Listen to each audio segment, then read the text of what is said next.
English word. এগুলি জানলে দ্রুত ইংরেজি বলতে শিখে যাবেন। ইংরেজি বলতে গেলে এগুলি আপনাকে অবশ্যই ব্যবহার করতে হবে। আজকে যে শব্দগুলি শেখাবো সেগুলি স্পোকেন ইংলিশে বারবার ব্যবহার হয়।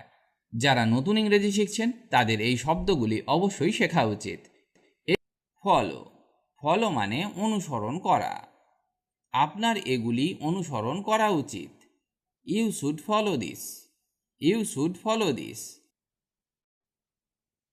সাচ, সাচ মানে এই রকম।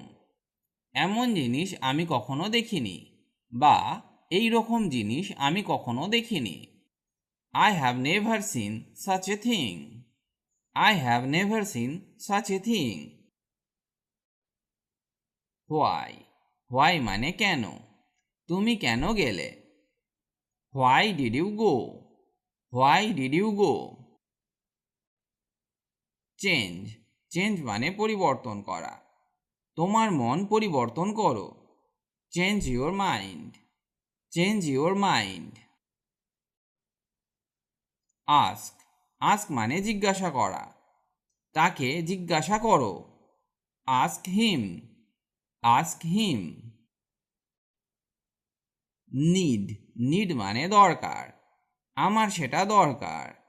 I need that, I need that. যারা আমার চ্যানেলে নতুন তারা অবশ্যই চ্যানেলটি সাবস্ক্রাইব করে নিন আর বেল নোটিফিকেশনটি অন করে দিন যাতে আপনি সবার আগে আপডেট পেয়ে যান। ট্রাই, ট্রাই মানে চেষ্টা করা। আমরা চেষ্টা করব। We will try, we will try. Again, again মানে আবার। আমি আবার এটা করেছি। I did it again, I did it again. Of, of মানে এর। যেমন মোবাইলের cover, the cover of mobile, the cover of mobile. And, and মানে এবং। দুটি শব্দ বা বাক্যকে যোগ করতে ব্যবহার করা হয়। যেমন ভাত এবং মুরগির তরকারি, rice and chicken curry, rice and chicken curry. এক, একের ইংরেজি অর্থে আমরা এ বা ওয়ানকে ব্যবহার করতে পারি। যেমন এক কাপ চা, a cup of tea, a cup of tea. এক কাপ দুধ, one cup of milk, one cup of milk. Till, till মানে পর্যন্ত।